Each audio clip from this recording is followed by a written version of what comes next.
میں تو امتی ہوں اے شاہ امم، کر دے میرے آقا اب نظر کرم۔ میں تو امتی ہوں۔ الحمد للہ رب العالمین والصلاة والسلام علی سید الانبیاء والمرسلین وعلی آلہ وصحبہ ومن والاہ ومن اہتدی بہدیہ الی یوم الدین۔ اما بعد فاعوذ باللہ من الشیطان الرجیم، بسم اللہ الرحمن الرحیم۔ وجعلناکم امۃ وسطا، وقال اللہ تبارک وتعالی لو انزلنا هذا القرآن على جبل لرأيته خاشعا متصدعا من خشية الله وتلك الأمثال نضربها للناس لعلهم يتفكرون۔ صدق اللہ مولانا العظیم، لا الہ الا اللہ محمد الرسول اللہ، اللہ اکبر لا الہ الا اللہ محمد الرسول اللہ، صلی اللہ علیہ وعلی آلہ وصحبہ ومن والاہ ومن اہتدی بہدیہ الی یوم الدین۔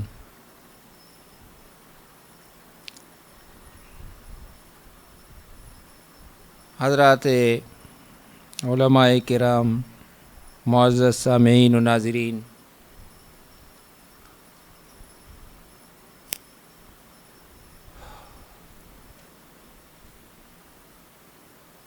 بلا تمہید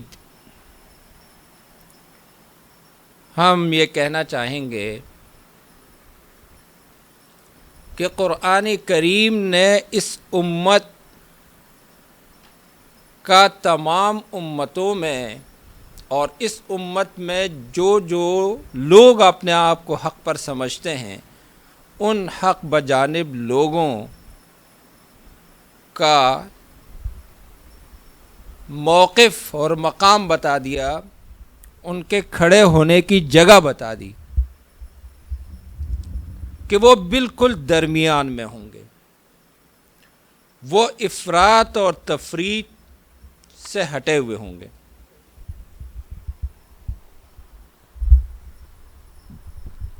وہ نہ اس آخری کنارے پر ہوں گے، نہ وہ اس آخری کنارے پر ہوں گے، وہ درمیان میں۔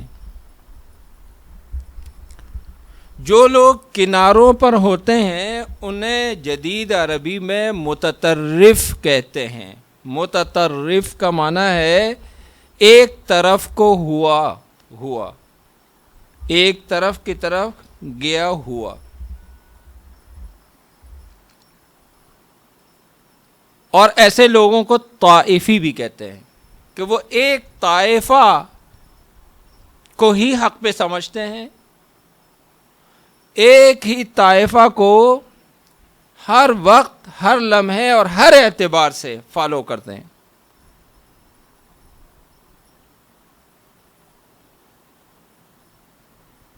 ایک عام مسلمان کو اور آج کے مسلمان کو،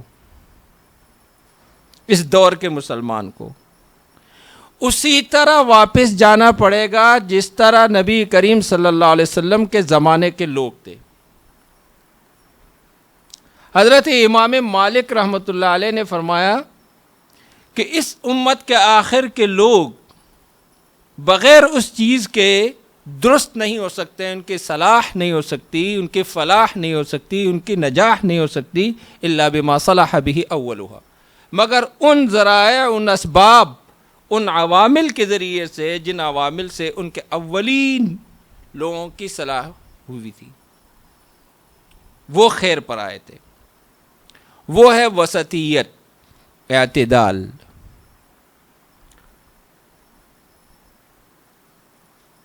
وَجَعَلْنَاكُمْ أُمَّةً وَسَطًا، اور ہم نے تمہیں وہ امت قرار دیا جو درمیان میں ہے۔ کیا مطلب ہے درمیان کا؟ یہودیوں نے دنیا کے جو بڑے ادیان ہیں یا سماوی ادیان کہلاتے ہیں، حقیقی معنوں میں تو اس وقت سماوی دین معتبر اسلام ہے۔ ان الدین عند اللہ الاسلام ومن یبتغی غیر الاسلام دینا فلا يقبل منہ وهو فی الآخرۃ من الخاسرین۔ معتبر دین اللہ کا اسلام ہے. اس کے علاوہ جو بھی کسی دین کو اختیار کرے گا، اس کو تلاش کرے گا، وہ ان سے کبھی قبول نہیں کیا جائے گا، اور آخرت میں وہ گھاٹے میں بھی ہوگا. لیکن بہرحال ہمیں اپنے معاشرے کے انداز میں بات کرنی ہے، ان کی زبان میں بھی بات کرنی ہے. اس لیے ادیان سماویہ پوری دنیا میں جو سمجھے جاتے ہیں وہ یہودیت، عیسائیت اور اسلام ہے. یہودیت نے ہمیشہ اللہ تعالیٰ کے برگزیدہ اور پسندیدہ اور اللہ کے مرضی کے لوگوں کو ہمیشہ ستایا، ان کی توہین کی،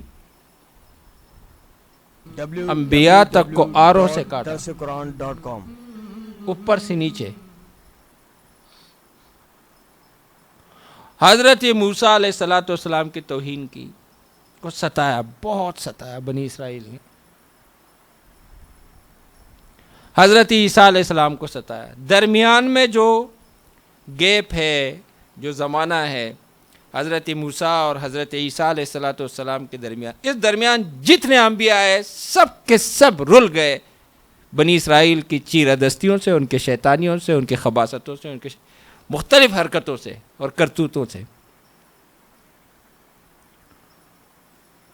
تو یہ ایک طرف ہے. ایک طرف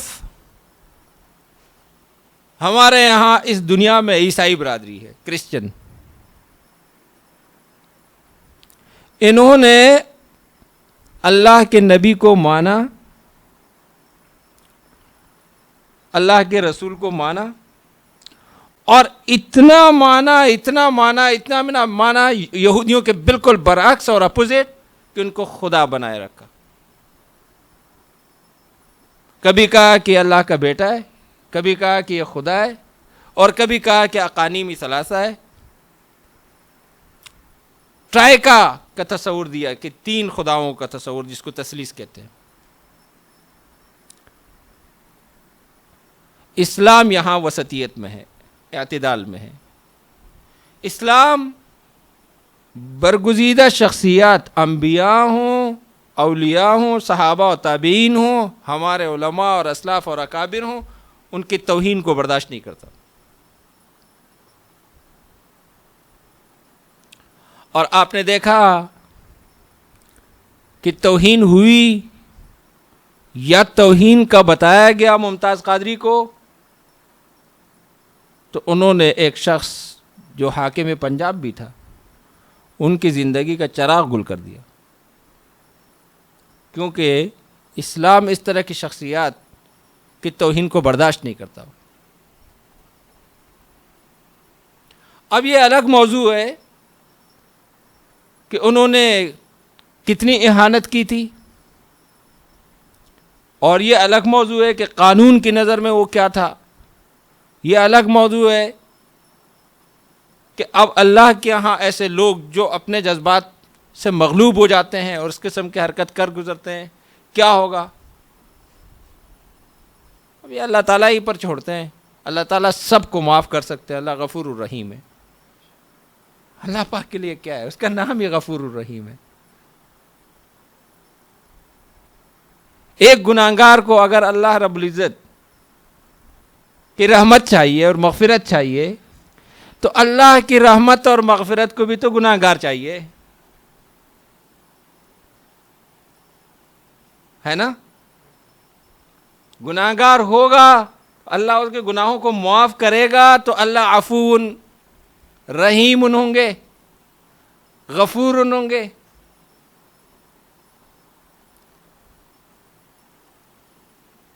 تو گناہگاروں کو تو اللہ کی رحمت، اللہ تعالیٰ کی معافی، اللہ تعالیٰ کی مغفرت، اللہ تعالیٰ کی بخشش چاہیے، اور اللہ تعالیٰ کے ان صفات کو گناہگار چاہیے. اسی لیے فرمایا خیر الخطائین التوابون. کل بنی آدم خطا. بنی آدم میں سب سے غلطیاں ہوتی ہیں. کلنا ذو خطا. ہم سب خطا کار ہیں، ہو جاتا ہے، غلطی کا پتلا ہے. معاف کر دینے کا عنصر اللہ کی صفتیں اور اللہ تعالیٰ کی رحمت ان کے غضب پر غالب ہے. اگر آپ اللہ والا ہونا چاہتے ہیں تو آپ کا بھی مزاج یہ ہونا چاہیے. صدیقی صاحب آپ کا مزاج بھی, محمد علی صاحب آپ کا مزاج بھی, کہ معاف کر دو یار. پھر ایک اعتراض یہاں یہ وارد ہوتا ہے, یا یوں کہ ایک اشکال سا وارد ہوتا ہے کہ آج کل ما و شما میرے اور آپ جیسے لوگ بیٹھ جاتے ہیں ممبروں پر, کرسیوں پر, وہ واز کرنا شروع کر دیتے ہیں. ارے خود پہلے اپنے آپ کی تو اصلاح کریں. تو اس پر بھی کہا گیا کہ ان لم یعظ الناس مذنب, کہ اگر ایک گناہگار لوگوں کو واز نہ کرے, فمن یعظ الناس بعد محمدی, تو پھر محمد صلی اللہ علیہ وسلم کے بعد کون سا ایسا آدمی ہے جو گناہگار نہیں ہے اور لوگوں کو واز کرے؟ ہے کوئی دنیا میں؟ بتائیے. آپ سب بزرگ حضرات ہیں, سب پڑھے لکھے ہیں الحمدللہ. فَمَن يَعِظِ النَّاسَ بَعْدَ مُحَمَّدِ, اگر آپ یہ کہیں کہ آپ تو گناہگار ہیں, آپ کو زیبا نہیں ہے کہ آپ دوسروں کو واز کریں, پہلے اپنے آپ کو ٹھیک کریں. یا اپنے آپ کو ٹھیک کر سکتا ہے نہیں کر سکتا ہے, دوسروں سے بات کرے گا خود ٹھیک ہو جائے گا. ان لم یعظ الناس مذنب, اگر لوگوں کو مذنب, ذنوب والا, گناہوں والا واز نہ کرے, فمن یعظ الناس بعد محمدی, معصوم تو محمد صلی اللہ علیہ وسلم ہے. تو اس دنیا میں پھر معصوم کون ہے؟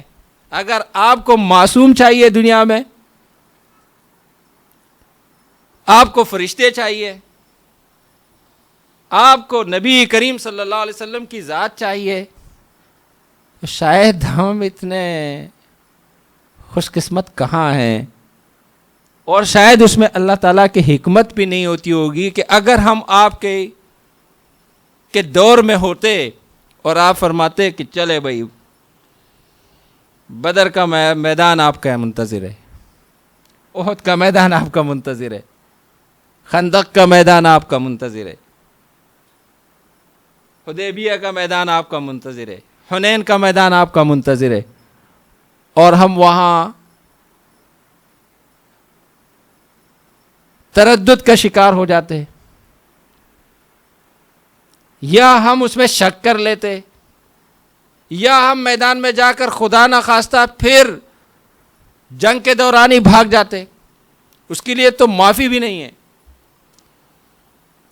اگرچہ کچھ اذکار ایسے ہیں اللہ تعالیٰ کے اسماء حسنہ میں سے کہ حدیث شریف میں آیا کہ یہ الفاظ کوئی پڑھے گا تو جنگ سے بھاگے ہوئے کو وَمَن يُوَلِّهِمْ يَوْمَئِذٍ دُبُرَهُ, پیٹھ دکھا کر بھاگنے والا, یہ اللہ تعالیٰ کو بہت ناپسندیدہ ہے.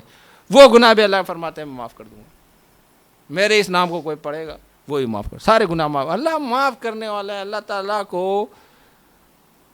اللہ پاک فرماتے ہیں کہ ما یفعل اللہ بعذابکم ان شکرتم وآمنتم, اگر تم صرف میرا شکریہ ادا کرو اور میرے اوپر ایمان لاؤ تو تمہیں عذاب دے کر میں کیا کروں گا؟ تمہیں عذاب دینے کا میرا کون سا ارادہ ہے کہ تم لوگوں کو عذاب دوں؟ ما یفعل اللہ بعذابکم, اللہ کو کیا پڑی ہے کہ اب یہ ایک بچہ بیٹھا ہوا ہے, کون چاہتا ہے آپ میں سے کہ اس کو تھپڑ ماریں, اس کو مرغا بنائیں, اس کو سزائیں دیں؟ ایسے ہی ہم اللہ کے سامنے بہت چھوٹے, اتنے چھوٹے, کوئی نسبت نہیں ہے, کوئی نسبت آپ بیان نہیں کر سکتے کہ ہمارے اور خالق اور مخلوق کے درمیان ٹوٹلی مخلوق, ٹوٹلی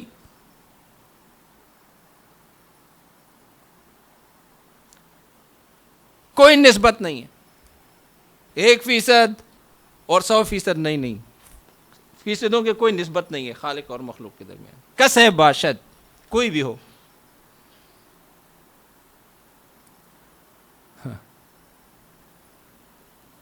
تو مسئلہ کیا تھا؟ میں آپ سے عرض کر رہا تھا کہ ہمارا مزاج, ہمارا مشرب, ہمارا مسلک, ہمارا مذہب, ہمارا دین, یہ سب اصطلاحات,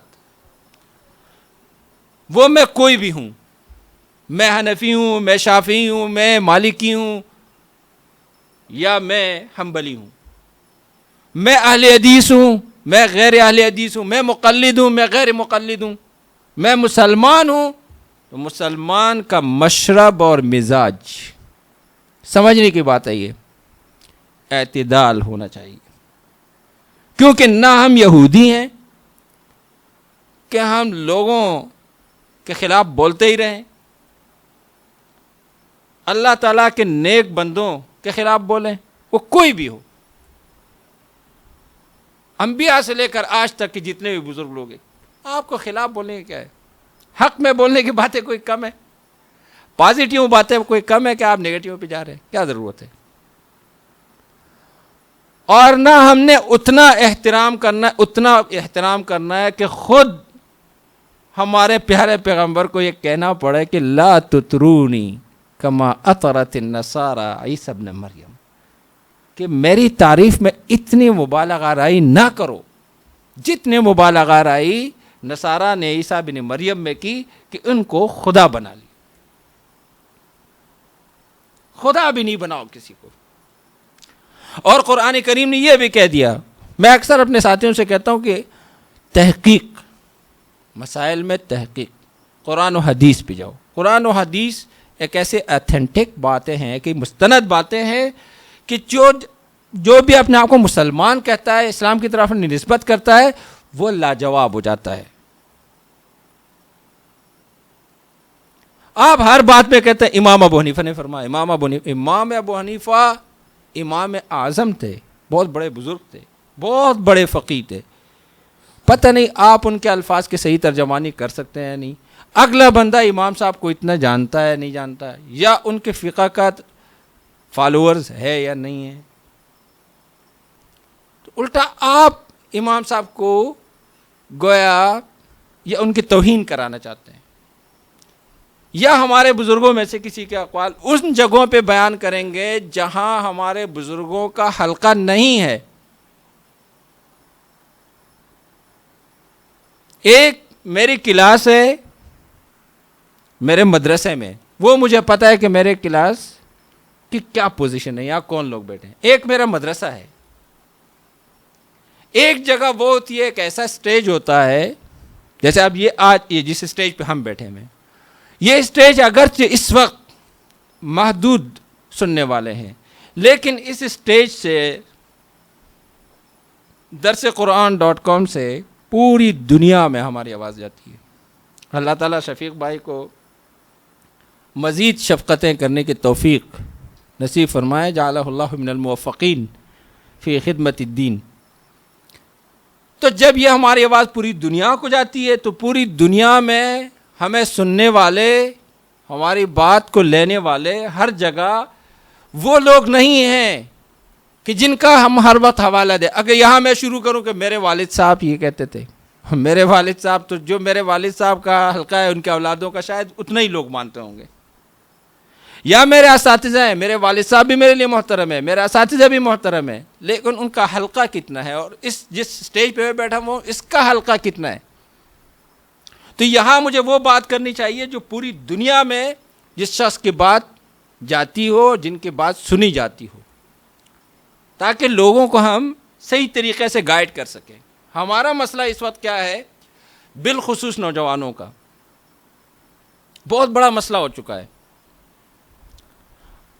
اور مستقبل میں یہ مسئلہ مزید خراب ہونے کو، یہ جو جنریشن گیپ کا مسئلہ آتا ہے، اس میں بہت بڑے مسائل ہو جاتے ہیں. اب نئی دنیا ان کے سامنے، معلومات اور انفارمیشن ان کے ہاتھ میں ہے. ایک کلک سے وہ جو معلومات حاصل کرنا چاہتے ہیں، اچھی یا بری، وہ ان کے پاس آ جاتی ہے. یہ جو نوجوانوں کی دنیا ہے، ان کو لینے کے لیے، ان کو خیر کی طرف راغب کرنے کے لیے ہمیں، میں سمجھتا ہوں کہ وسعت نظر کا مظاہرہ کرنا ہوگا، وسعت فکر کا مظاہرہ کرنا ہوگا. اگر ہم ہر کسی کو رد کرتے رہے کہ فلاں خاتون جو درس قرآن دیتی ہے وہ تو اس کا یہ مسئلہ ہے، فلاں اسکالر جو یہ کہتے ہیں وہ بھی اس طرح ہے، فلاں ویب سائٹ جو ہے جہاں سے درس قرآن ہوتا ہے وہ بھی خراب، فلاں مدرسہ بھی خراب، فلاں شیخ بھی خراب. یہ جو انداز ہے میں سمجھتا ہوں یہ ہمیں تنگی کی طرف لے جا رہا ہے. اور صحابہ رضوان اللہ تعالی علیہ مجمعین کو جب آپ صلی اللہ علیہ وسلم کے ایسی باتیں پہنچ جاتی تھی کہ جس میں دو راہیں ہوتی تھیں تو وہ فوراً کہتے تھے الحمدللہ الذی جعل فی الامر سعہ. تمام تعریفیں ہیں اس ذات کے لیے جس نے معاملے میں گنجائش دی ہے، وسعت دی ہے. آپ یہ راستہ لیں، آپ یہ راستہ لیں، اس کمرے کے یا اس روم کے اس حال کے یہاں سے بھی گیٹ ہے، یہاں سے بھی گیٹ ہے، آپ یہاں سے نکلیں وہاں سے نکلیں، الحمدللہ دو دروازے ہیں. وہ اس پہ خوش ہوتے ہیں اور وہ خوش ہوتے تھے. آج ہمارا مسئلہ کیا ہے؟ ہم سے مسئلہ پوچھنے والا بعض مرتبہ پہلے سے اپنا ذہن، جس کو جو ہے نا مائنڈ سیٹ کہتے ہیں، پہلے سے ذہن بنا کے آیا ہے کہ میں مفتی صاحب سے یا میں مولانا صاحب سے اس طرح مسئلہ لاؤں گا کہ یہ جائز نہیں ہے، اس لیے کہ اس کا پیچھے کوئی مسئلہ ہے. وہ ان کو بتانے کے لیے اور ان کو جتانے کے لیے کہ میں نے جو بتایا تھا وہ صحیح، یہ حرام ہے بھائی. اب ہم بتا رہے ہیں کہ بھئی اس میں حرمت کا بھی پہلو ہے اور اس میں عدم حرمت کا بھی پہلو ہے. کل رات ہی ایک صاحب سے میری اس پر گفتگو ہو رہی تھی ایک مسئلے میں، وہ اس پر زور لگا رہے تھے کہ نہیں آپ یہ کہہ دیں کہ یہ حرام ہے. میں نے کہا میں کیسے کہہ سکتا ہوں؟ جب میں کہہ رہا ہوں اس میں دو پہلو ہے تو میں کیسے کہہ دوں؟ اس میں حرمت کا بھی پہلو ہے اس انداز میں، اور اس انداز میں آپ جائیں گے تو اس میں حرمت کا پہلو نہیں ہے. بہت آسان سی بات ہے. 3 الفاظ ہے قبلتو قبلتو قبلتو، کہ بھئی میں نے قبول کی، میں نے قبول کی، میں نے قبول کی. اس جہت سے ان 3 الفاظ کے بعد آپ کی بیوی ہے، بہت کچھ حلال ہو جاتا ہے. اور ان الفاظ سے پہلے حرام ہے. وہ کہہ نہیں آپ کہہ دیں کہ ہر وقت حرام ہے. کیسے کہہ سکتا ہوں؟ ہمارے یہاں یہ بڑا مسئلہ ہو رہا ہے کہ ہمارے لوگ بھی ہم سے اپنے مرضی کے فتاوا، تو اس طرح کے کئی چیزوں پر ہم نے خود بھی نگاہ ڈالنی ہے، خود بھی متنبہ ہونا ہے، اور اپنے علماء کو بھی کہنا ہے کہ آپ جو حق ہے حضرت وہ بتا دیں. اگرچہ میں اس پر کچھ تھوڑا سا چلا ہوں یا میرے کچھ ساتھی چلے ہیں یا میرے ایک سوچ بن گئی ہے، لیکن میں رجوع کرنے کے لیے تیار ہوں آپ کی طرف. بعض مرتبہ ایسا بھی ہوتا ہے کہ وہ جو سوال کرنے والا ہوتا ہے وہ افصح ہوتا ہے، وہ ابلغ ہوتا ہے، وہ السن ہوتا ہے، وہ فصیح اللسان بلیغ اللسان ہوتا ہے، اور بڑا جو ہے نا زبان اس کے بڑی تیز ہوتی ہے. وہ اس انداز میں سوال کرا کے کہ وہ دوسرا جو سوال کر رہا ہے اگر دونوں آپ کے پاس محاکمے اور فیصلے کے لیے آئیں، وہ نہیں بول سکتا ہے، بول سکتا ہے وہ آپ سے اپنی مرضی کا فیصلہ لے لیتا ہے. آپ کو ان کی چیزوں کو بھی مد نظر رکھنا ہوتا ہے. آپ صلی اللہ علیہ وسلم نے خود فرمایا کہ بعض مرتبہ آپ میں سے لوگ میرے پاس آ جاتے ہیں فیصلہ کرانے کے لیے، لیکن تم میں سے بعض لوگ بڑے فصیح و بلیغ ہوتے ہیں، وہ دوسرے کو اسی اپنے گفتگو میں مات دے دیتے ہیں. تو اس طرح اگر کوئی کسی کا حق مارے گا اور اتنا بیان کر دیا کہ مجھے مجبور کر دیا کہ میں اس کے حق میں فیصلہ دوں، تو اس کا گناہ بھی اس پر ہوگا. تو اعتدال، وسطیت، تطرف سے ہٹ کر اطراف میں نہیں رہنا چاہیے. یہ تو میں نے آپ کی دین کی بات کی. دین کے بعد جب پھر آپ آئیں گے اسلام میں، آپ کو کوئی کہے آپ کا کون سا فرقہ ہے، آپ کہیں میرا درمیان والا. خیر الامور اوسطها ہے، بہترین معاملات میں کون سا ہے؟ درمیان والا. اور آپ صلی اللہ علیہ وسلم نے تو اوسطها بھی لیا، اور آپ نے فرمایا ایسرها. اپنے عمل سے آپ کو جو بھی معاملہ پیش کیا گیا آپ نے دیکھا کہ آسان کون سا ہے، آپ نے وہ لیا. ہم اپنے لیے بہت مرتبہ آسانیت تلاش کر لیتے تعویلات کر کے، لیکن اگلے کو اتنا سخت مسئلہ بتاتے ہیں کہ وہ چلنے نہ پائے. اگر کنسیشنز ہیں، اگر رعایتیں ہیں تو آپ کے لیے بھی ہے، ان کے لیے بھی ہے. گنجائشیں پیدا کرو. لوگ ویسے ہی پریشان ہیں، نفسیاتی بیمار ہے، کوئی سائیکو ہے، کوئی ہائیکو ہے، یار کوئی عذاب میں لگا ہوا ہے پوری دنیا. ہاتھ جوڑ کے کہنا پڑتا ہے خاص کر علماء کرام سے، آپ حضرات تمام سے، کہ نوجوانوں پر ان کے گھر تباہ ہونے، ان کے باپ ہر وقت کسی نہ کسی بات پہ ان کو ڈانٹتے رہتے ہیں، مائیں ڈانٹتی رہتی ہیں، پھر بیگم ایک اور عذاب ہے، وہ بھی کوئی صبر کا نام نہیں جانتی، وہ بھی چک چک چک چک چک چک. اب ایسے حضرات بھی ہیں کہ اس چک چک سے بچنے کا طریقہ یہ ہے کہ ساری زندگی بغیر چک چک کے رہو. ہوتے ہیں نا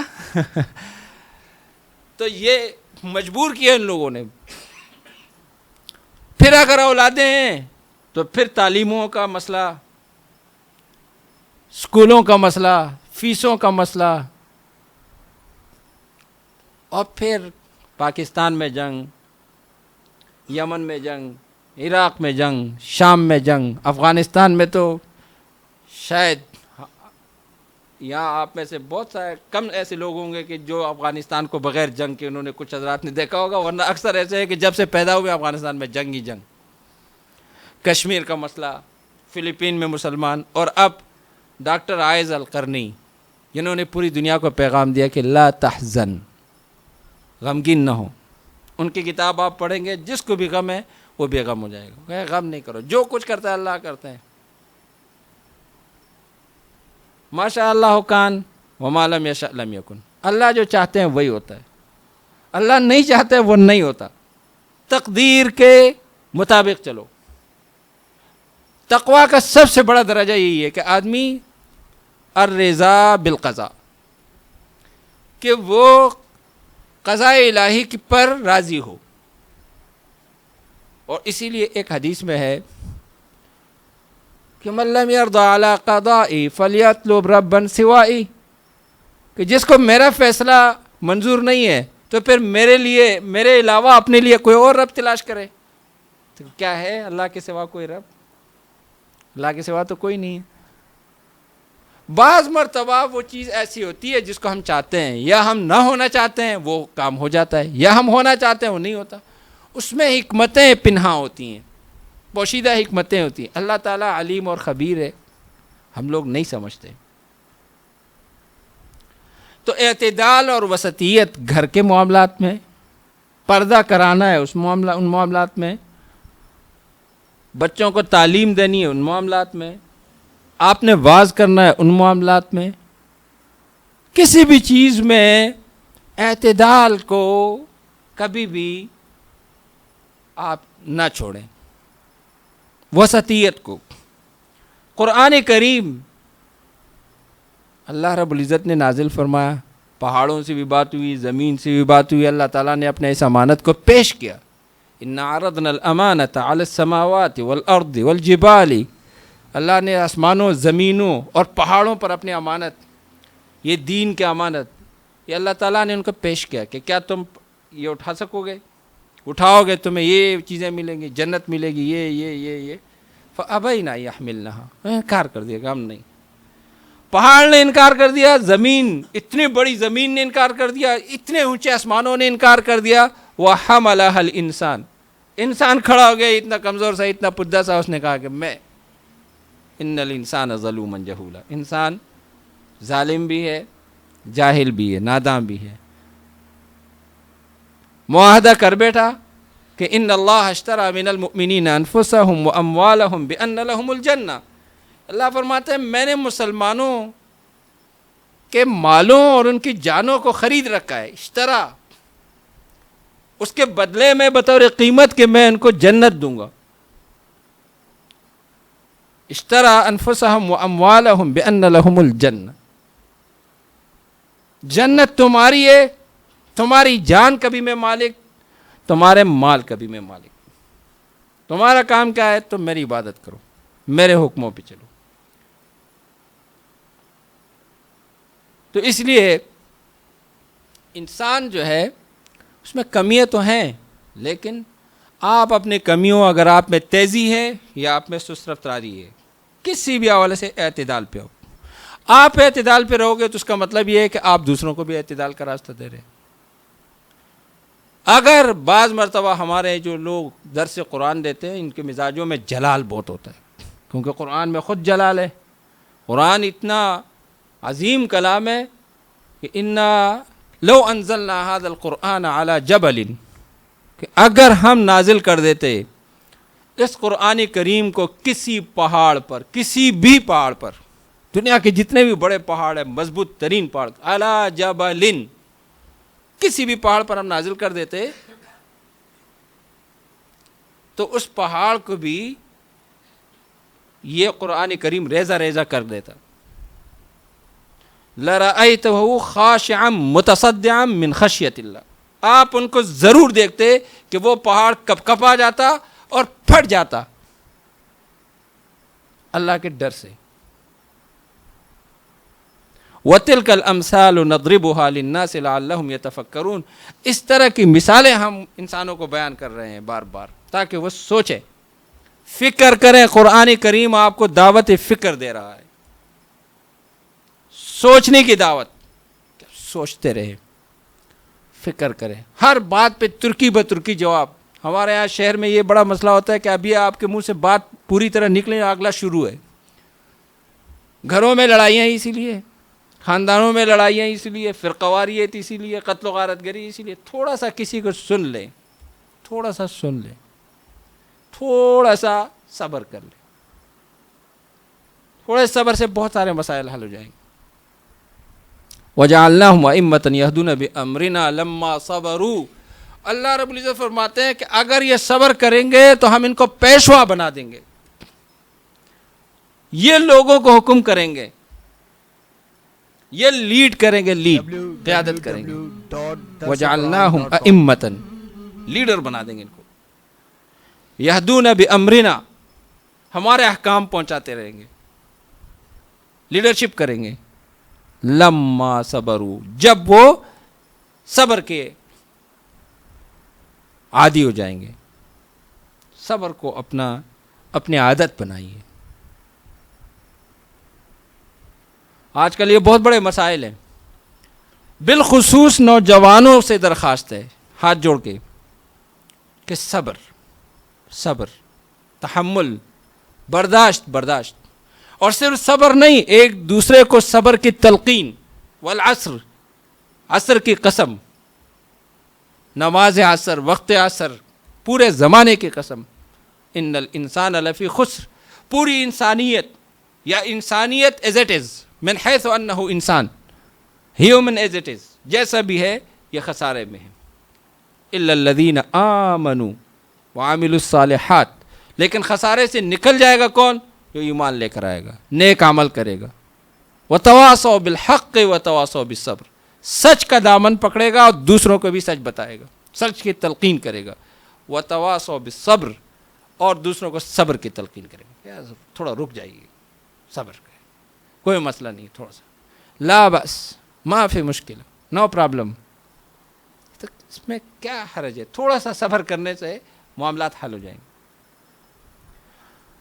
یہ کب ہوتا ہے؟ جب آدمی وسطیت میں ہوتا ہے، اعتدال میں ہوتا ہے. دو آدمی لڑ رہے ہیں نا، دو آدمیوں کے جھگڑے کو آپ کیسے ختم کریں گے؟ قرآن نے کیوں کہا کہ یہ امت وسط ہے کہ لوگ لڑائیوں کو ختم کرے گی؟ یہ اس انتہا پر ہے، وہ اس انتہا. یہ نبی کی توہین کر رہے ہیں، وہ نبی کو خدا مان رہے ہیں.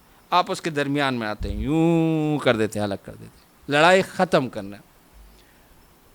وسطیت کا اور اعتدال کا مطلب یہ ہے کہ آپ انسانیت میں جو لڑائی ہیں وہ ختم کر رہے ہیں، اور انسانیت کو ٹوٹلی لے لیں. مسلم انسانیت ہو یا کافر انسانیت ہو. پہلی بات تو یہ کہ جن کو ہم کافر سمجھتے ہیں وہ سب کے سب کافر نہیں ہیں. نہ جاننا اور نہ ماننا، دونوں میں بہت فرق ہے. صدیقی صاحب آپ عربی کے بہت بڑے ماہر ہیں. ایک آدمی نہیں مانتا اور ایک آدمی نہیں جانتا. کافر کہتے ہیں نہ ماننے والے کو، ایک جانتا ہی نہیں ہے، آپ اس کو کیسے کافر کہہ سکتے ہیں؟ تاؤزم چائنا کا ایک مذہب ہے، لاؤتے ان کا پیغمبر ہے. ہمارے یہاں پاکستان میں 98% لوگوں کو نہیں پتا کہ تاؤزم یہ کیا چیز ہے، لاؤتے کیا چیز ہے. ہمارے پڑوس میں ہے، یہ ہمارے پڑوس میں. ہر چیز ہم ان کے ہاتھ کے کھاتے ہیں، ہر چیز ہم ان کے ہاتھ کے پہنتے ہیں، جورابوں سے لے کر ٹوپی تک. کہ ہمیں تاؤزم اور لاؤتے کا نہیں پتا. جیسے ہمیں ان کے مذہب کا اور پیغمبر کا نہیں پتا، ایسے ہی ہمارے مذہب اور پیغمبر کا ان کو بھی نہیں پتا. تو جن کو نہیں پتا ان کے متعلق امام غزالی نے احیاء علوم الدین میں لکھا کہ جن کو یا بالکل نہیں پتا یا ناقص معلومات ہے، ایسے لوگ تشملہم الرحمہ انشاءاللہ، اللہ تعالیٰ کے آغوش رحمت میں آ جائیں گے. یہ ان کی کتاب احیاء علوم الدین میں ایک فصل ہے، فصل الفرق بین الزندقۃ والاعتدال. زندقہ اور اعتدال میں فرق. جب آپ اسلام میں آتے ہیں، یہ تو ادیان کے درمیان بات ہوئی، ایک آدمی خارجی ہے، ایک آدمی یک دم باطنی ہے. ایک ہر آیت کے ظاہر پہ جاتا ہے، ایک ہر آیت کے باطن پہ جاتا ہے.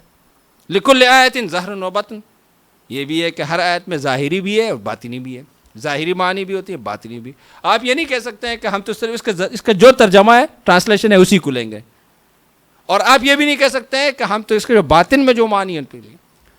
کچھ لوگ کلمۃ حق ارید بها الباطل پہ چلے جاتے ہیں. بات ان کے حق ہوتی ہے ظاہر میں، لیکن اندر نیت خراب ہوتی ہے، اس سے وہ باطل مراد لیتے ہیں. کلمۃ حق ارید بها الباطل ان الحکم الا للہ، کہ حکم اس دنیا میں اقتدار اعلیٰ کس کا ہے؟ اللہ ہی کا ہے، اور کسی کا نہیں ہے. لیکن کچھ لوگ حضرت علی رضی اللہ تعالیٰ عنہ کو تنگ کرنے کے لیے جب بھی وہ خطبہ ارشاد فرماتے تو وہ کھڑے ہو جاتے ہیں، ان الحکم الا للہ، ان الحکم الا للہ، ہر طرف سے. تو آپ نے فرمایا کہ کلمہ تو حق ہے، ان الحکم الا للہ، لیکن اس سے مراد یہ لوگ غلط لے رہے، ارید بها الباطل. تو اگر آپ کہیں گے کہ ہم ہر آیت کی ظاہر پر جائیں گے تو تب بھی آپ چل نہیں پائیں گے. آپ کہیں گے ہم ہر آیت کے باطن پر جائیں گے تب بھی آپ چل نہیں پائیں گے. دونوں میں مسئلہ ہو جائے گا. آپ کو ظاہر پہ بھی چلنا ہے، آپ کو باطن پہ بھی چلنا ہے.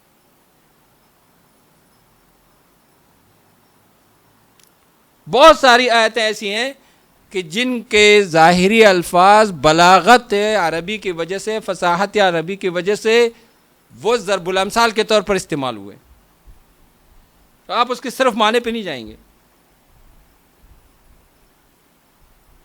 اب مثال کے طور پر آپ لے لیں کہ قرآن کریم میں وَمَنْ كَانَ فِي هَذِهِ أَعْمَى فَهُوَ فِي الْآخِرَةِ أَعْمَى یا وَمَنْ أَعْرَضَ عَنْ ذِكْرِي فَإِنَّ لَهُ مَعِيشَةً ضَنْكًا وَنَحْشُرُهُ يَوْمَ الْقِيَامَةِ أَعْمَى. قیامت کے دن ہم ان کو اندھا اٹھائیں گے، یا جو دنیا میں اندھا ہے اس کو آخرت میں بھی اندھا اٹھائیں گے. قَالَ رَبِّ لِمَ حَشَرْتَنِي أَعْمَى وَقَدْ كُنْتُ بَصِيرًا، وہ کہہ گیا ہے میرے رب آپ نے مجھے نابینا اٹھا دیا، دنیا میں تو میں بینا تھا. تو آگے خود فرما دیا قرآن کریم نے کہ اس نابینگی سے مراد کیا ہے، کہ من کان فی ہذہ اعمی، دنیا میں جو نابینا ہوگا. اس نابینا ہونے سے کیا مراد ہے؟ آگے خود قرآن نے فرمایا کہ کذالک اتتک آیاتنا فنسیتھا وکذالک اليوم تنسیٰ، اسی طرح تمہارے پاس میری آیتیں آتی تھی، لوگ بیان کرتے تھے، آپ ان آیتوں کو پس پش ڈالتے تھے، بھول جاتے تھے یا بھلا دیتے تھے. آج کے دن تم بھلائے جا رہے ہو. تو اس سے گویا بصیرت کا فقدان مراد ہے، بصارت کا فقدان نہیں. بصارت یہ ہے جو آنکھوں سے آدمی کو بینائی نظر آتی ہے، جو دیکھتا ہے. بصیرت دل کی ہوتی ہے. تو یہاں آپ کو من کان فی ہذہ اعمی فہو فی الآخرۃ اعمی سے دل کا اندھا مراد لینا ہوگا، ظاہری اندھا نہیں. تو ہر آیت کے ظاہر پر بھی آپ نہیں جا سکتے ہیں، ہر آیت کے باطن پہ بھی نہیں جا سکتے. دونوں میں اعتدال ہے. سیرت نبوی، تشریحات نبوی، تعویلات و تفسیرات نبوی، صحابہ کرام، تابعین، ان سب میں وہ چیزیں موجود ہیں. اور القرآن یفسر بعضہ بعضا، قرآن کا بعض حصہ کا خود تشریح کر رہا ہے. قرآن پہ جائیے.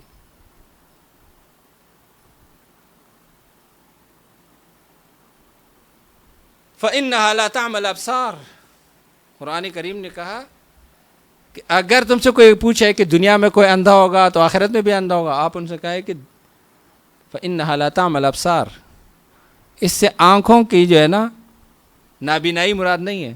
فَإِنَّهَا لَا تَعْمَى الْأَبْصَارُ وَلَكِنْ تَعْمَى الْقُلُوبُ الَّتِي فِي الصُّدُورِ، لیکن دل جو سینوں میں ہے وہ بعض مرتبہ اندھے ہو جاتے ہیں. یہاں وہ دلوں کے اندھے مراد ہیں یا دلوں کا اندھا پن مراد ہے. اب مسئلہ یہ ہے کہ دنیا میں ایک طوفان ہے، انفارمیشن، معلومات، اور ہر طرف سے، کوئی مغرب میں ہے تو کوئی مشرق میں ہے، تو کوئی جدید تعلیمی درسگاہوں میں ہے، کوئی قدیم میں ہے، کوئی شہروں میں ہے تو کوئی دیہاتوں میں. ہر طرف نئے نئے افکار اور نئے نئے نظریات اور نئی نئی سوچیں ہیں. میرا نوجوان اس طوفان کے زد میں ہے. اس طوفان کے ایک تو وہ زد میں ہیں، ایک آپ اس کے پیروں کے نیچے سے پتھر بھی ہٹا رہے ہیں تو گر جائے گا، نہیں گرے گا، وہ گر جائے گا. آپ ان کو تھوڑا سا سہارا دیں، آپ نوجوان کو سہارا دیں. بوڑھوں کا احترام اسلام میں بہت ہے، بچوں کا احترام اسلام میں بہت ہے، لیکن نوجوانوں کا احترام ان دونوں سے اور زیادہ ہے، اس لیے کہ تو بنیاد ہے. نبی کریم صلی اللہ علیہ وسلم نے فرمایا کہ اللہ تعالیٰ کو وہ مومن زیادہ پسند ہے جو قوی ہے، جو طاقتور ہے. تو طاقتور تو نوجوان ہے. شباب علیکم بالشباب، نوجوانوں کا ہاتھ تھامیے. نوجوان پھسل رہے ہیں.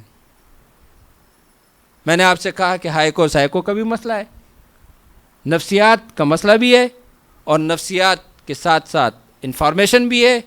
ان کے جدید اساتذہ ان کو کچھ کہہ رہے ہیں، قدیم اساتذہ ان کو کچھ کہہ رہے ہیں.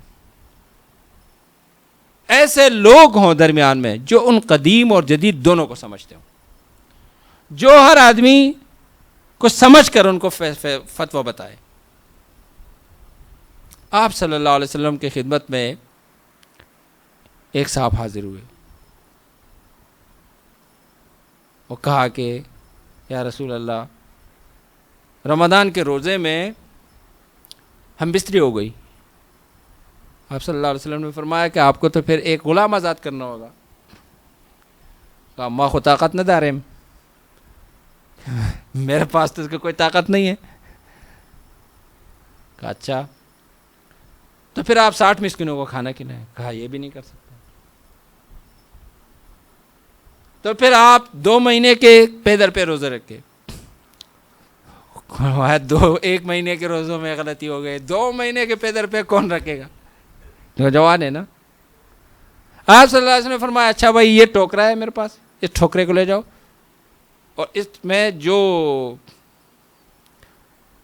کھجورے ہیں نا وہ تقسیم کر دو. کہا ہمارے گھر میں بہت بھوک ہے. کہا اپنے گھر میں دے دو.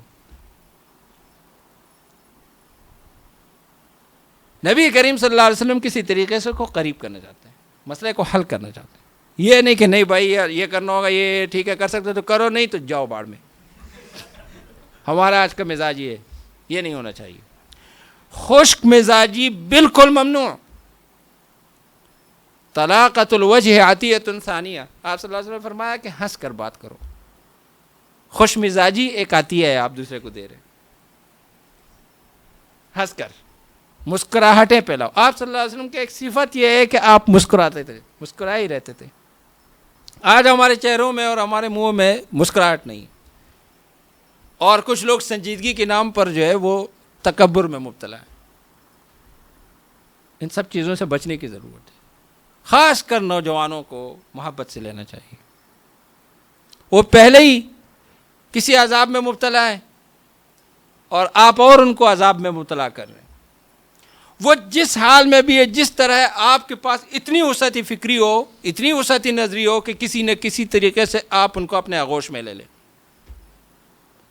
آپ ان کے لیے اللہ کی رحمت بن جائیے. اور اللہ کی رحمت بہت وسیع ہے.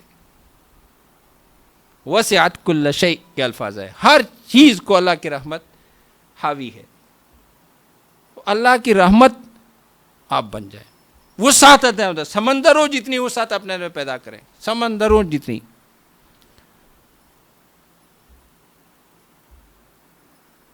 پھر آپ اپنے نوجوان نسل کو، اپنی اولادوں کو اور سب کو طریقے سے لے سکیں گے.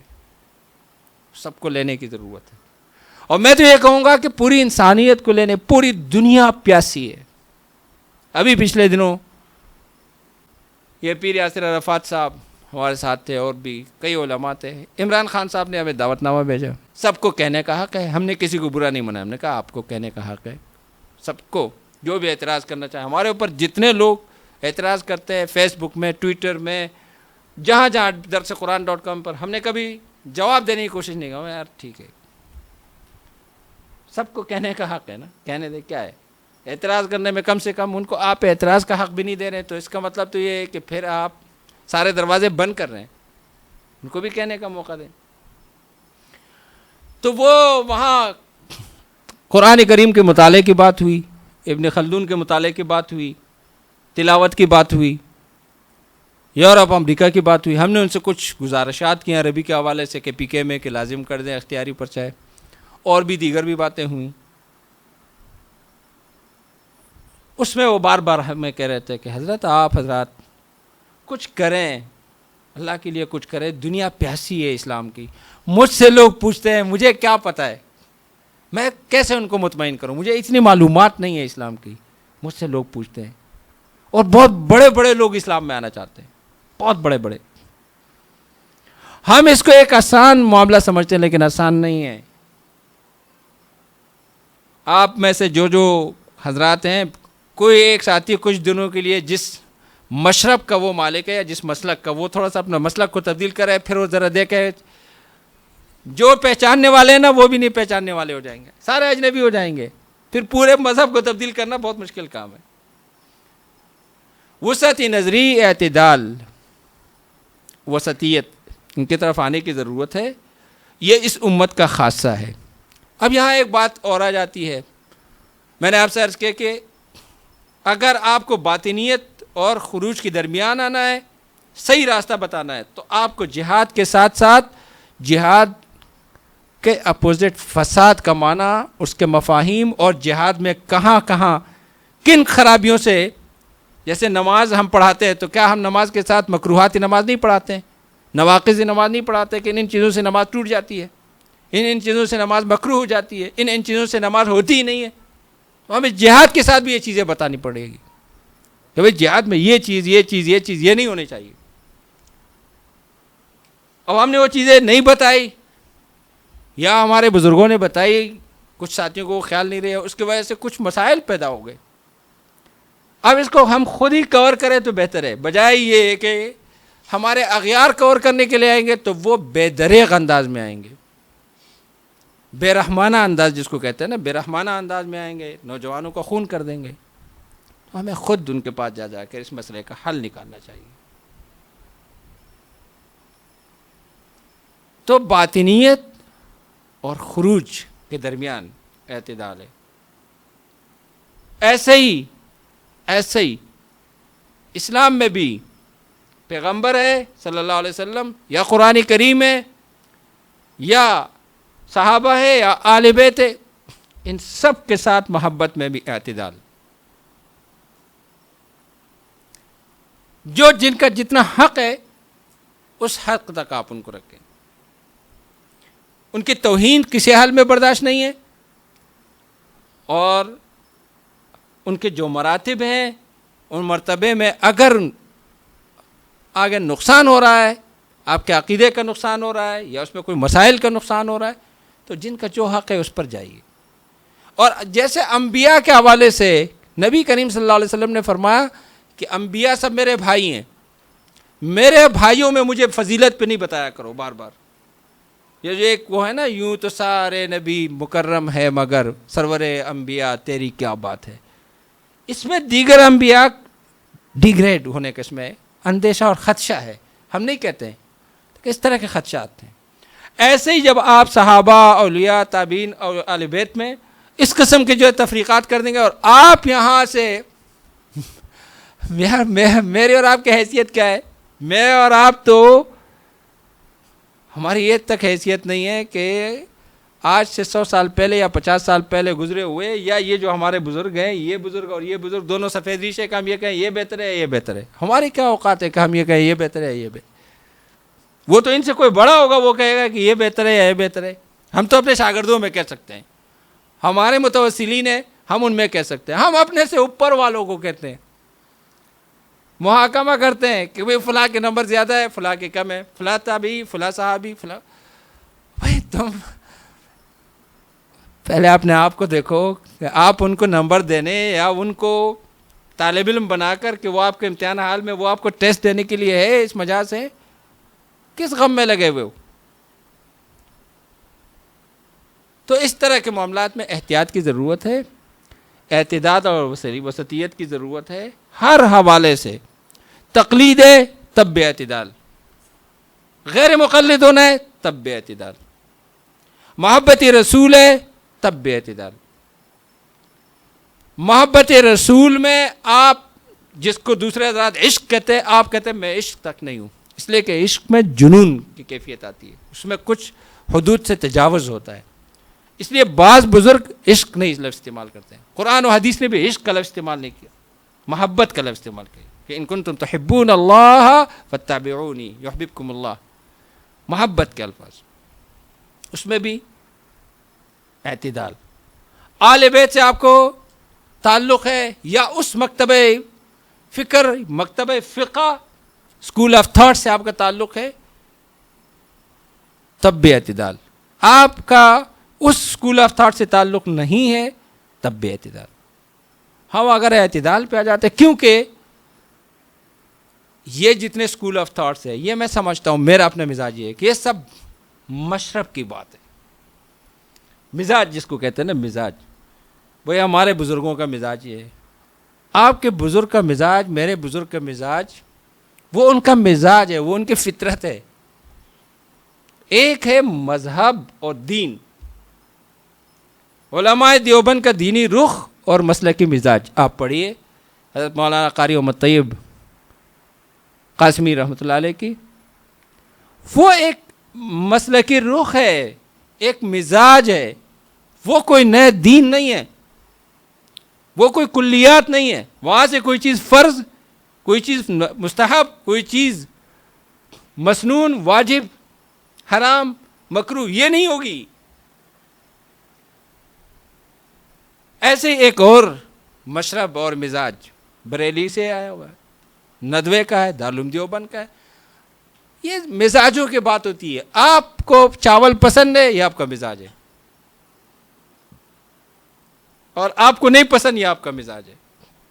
تو دین میں بھی بعض مرتبہ ایسا ہوتا ہے کہ آپ کچھ چیزیں آپ کی عادت کے ساتھ میل کھاتی ہے، کچھ چیزیں تو ایسی ہیں کہ وہ لازمی کرنی ہے، کچھ چیزیں ایسی ہیں جو لازمی بالکل نہیں کرنی، کسی حال میں بھی نہیں کرنی، اور کچھ چیزیں ایسی ہیں کہ جو مستحسنات اور مستحبات تک کی ہیں، اس میں آپ کا مزاج اور آپ کا مشرب اور آپ کا ذوق داخل ہے۔ ہم بعض مرتبہ دوسروں پر اپنے بزرگوں کا ذوق تھوپنا چاہتے ہیں، ایسا نہیں ہونا چاہیے، اور اس کی ضرورت بھی نہیں ہے، اور آج کے نوجوان کو اس کی ضرورت نہیں ہے۔ آج کا نوجوان ڈائریکٹ قرآن و حدیث پہ جاتا ہے۔ ہم یہ سمجھتے ہیں کہ یہ غیر مقلد ہو گیا، غیر مقلد سمجھتے ہیں کہ یہ مقلد ہو گیا۔ وہ نہ مقلد ہوتا ہے نہ غیر مقلد ہوتا ہے، وہ حنیف و مسلمہ بنا ہوا ہوتا ہے، وہ ان چیزوں سے بھاگا ہوا ہے۔ ان کو اتنا جو ہے نا رفاقت اور اتنی مجالست اور ہمنشینی نہیں ملی بزرگوں کی۔ آپ اپنے اوپر ہر کسی کو قیاس نہ کریں، یہ اپنے اوپر قیاس کرنے سے بعد مرتبہ خرابی پیدا ہو جاتی ہے۔ تو اس طریقے سے جب آپ نوجوان نسل کو لیں گے تو میں سمجھتا ہوں کہ اس میں ان کو لینے کا ایک آپ کا ایک حوصلہ ہوگا، اور اس طریقے سے انشاءاللہ تعالی دینی مسائل اور دین ایک خیر ہے، ایک خیر کثیر ہے۔ قرآن و حدیث ایک خیر کثیر ہے، پوری دنیا میں انسانیت سسک رہی ہے، ظلم کی چکیوں میں پس رہی ہے، بہت پس رہی ہے، بہت پس رہی ہے۔ خواتین، بچے، بوڑھے، پورے معاشرے، ملک، سودی نظام، آپ نہیں سمجھتے سودی نظام کیا ہے؟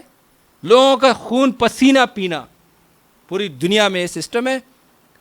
قرآن و حدیث سے لوگ دور ہیں، اور ہم لگے ہوئے ادھر اپنے اذواق پر لوگوں کو لا رہے ہیں، اپنے مشارب اور اپنے مسالک پر لوگوں کو لا رہے ہیں۔ بھائی پہلے وہ مین اسٹریم پر ان کو لے آؤ، مین اسٹریم کی شارع عام کی بات کریں، بعد میں یہ جو سروس روڈ ہوتے ہیں، یہ آپ کے سروس روڈ ہے، اس کے لیے بعد میں بات کی جائے گی۔ یہ جو آپ کی گلیاں ولیاں ہیں، اس کی باتیں بعد میں ہوں گے۔ وہ مین روڈ پہ نہیں، اس کو صراط مستقیم کا نہیں پتہ۔